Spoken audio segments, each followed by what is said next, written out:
locals warn.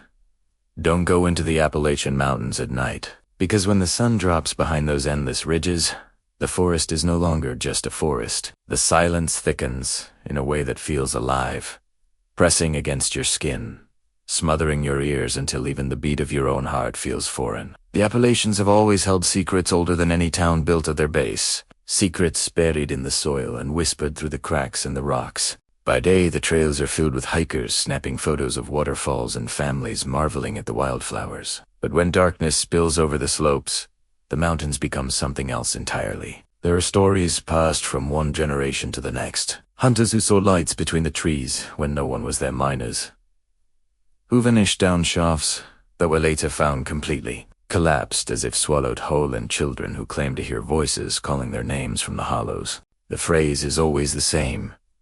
Don't go into the Appalachian Mountains at night, but people laugh. Dismiss it as folklore meant to scare tourists or keep kids from wandering off. And yet, every year, people ignore the warning, and every year, someone disappears. What the missing leave behind is always the same, too. Half-zipped tents, fires still warm, gear scattered as though dropped in a panic, and an emptiness in the woods that feels hungrier than before. There was a group of 3 friends who thought the legends were nothing more than backwoods superstition. They set out one October, determined to camp deep inside a stretch of trail where locals flatly refused to go. The air was cold, the leaves were dry and brittle underfoot, and they laughed as they built a fire and cracked open beers, joking about what monster might come for them. The first sign of something wrong came when the forest fell quiet all at once. It wasn't gradual, no soft fading of sound, but sudden, as though someone had pressed mute on the world. No crickets, no owls, nothing. Just silence so heavy they could hear the pop and hiss of the fire too clearly. Then the wind moved, not across them but around them, circling like a predator. They looked at one another nervously but still told themselves it was only the weather. When the fire went out without warning, smothered as if a hand had clamped down on it, the panic began. One of them fumbled with a flashlight, the beam cutting a weak circle into the blackness. But all it showed were trees, endless trees, and shadows that seemed to shiver when the light touched them. Then the laughter began. It was high-pitched, childlike, and it echoed not from one place, but from everywhere at once, always behind them no matter how they turned. They shouted, demanding whoever it was to come out, but the laughter only grew louder, and then closer. They ran. Branches whipped their faces, roots clawed at their ankles, and though they thought they were moving forward, somehow they circled back to the same clearing again and again, the same dead fire pit, the same scattered backpacks. By morning, only one man stumbled out of the forest, eyes hollow, voice broken, muttering that the others had been taken. He never explained what that meant.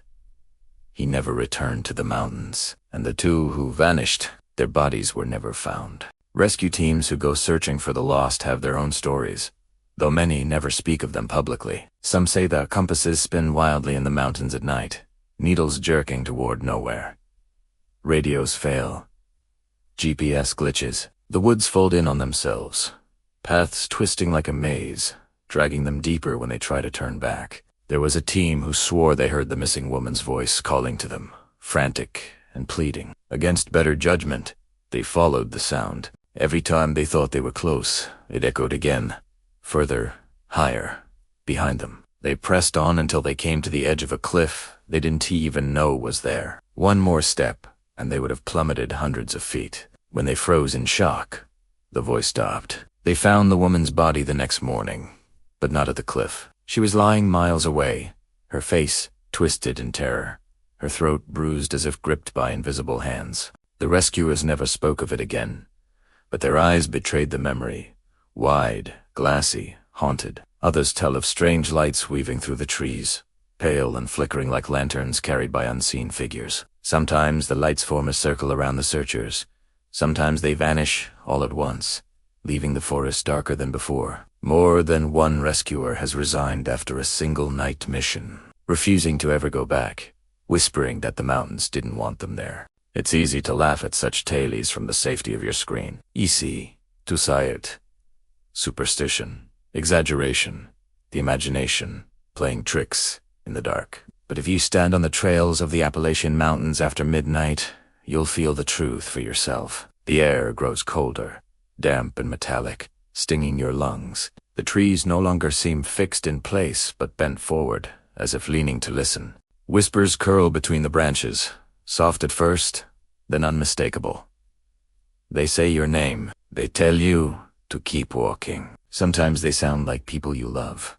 A mother's voice, a child's cry, a friend calling you over. You know they can't be there, but the sound is so sharp, so familiar, that your body moves before your mind catches up. People follow those voices, deeper and deeper, until they are swallowed by the mountain itself. Some are found days later, wandering in shock, barefoot, clothes torn, unable to explain how they traveled miles with no food or water. Others are found dead, twisted in impossible positions, eyes wide with terror, and many are never found at all. The trees keep their secrets, the soil covers its tracks, and the mountain hums with satisfaction, as though it is fed once more. What's worse is the accounts from those who live at the mountain's edge.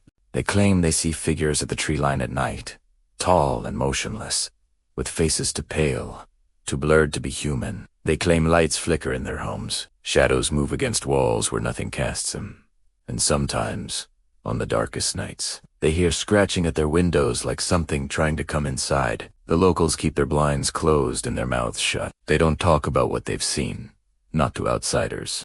But the one thing they always say, without hesitation, is this: don't go into the Appalachian Mountains at night. And so I leave you with this warning, the same one whispered 4 generations and ignored by too many. The Appalachian Mountains are not like other forests. They are older, darker, hungrier. When the sun sets, the rules of the world shift inside their ridges. And whatever you believe about monsters, ghosts, or demons doesn't matter anymore, because the mountain doesn't care. It doesn't need your belief. It only needs you to step inside. Maybe you'll laugh, say it's all just a story, that nothing could possibly happen to you. But remember the campers who never returned. Remember the rescuers who quit their jobs with fear in their eyes. Remember the families who still wait for loved ones who vanished without a sound. If you find yourself at the edge of those woods one night, and you hear someone calling your name, do not answer. Do not look. Do not follow, run. Because once the mountain knows you're there, it will never let you go. And if you think this is the darkest story these mountains hold, you're wrong. If you dare, step into the next tale, where the shadows move even closer, and the nightmare waiting for you is far worse than the last.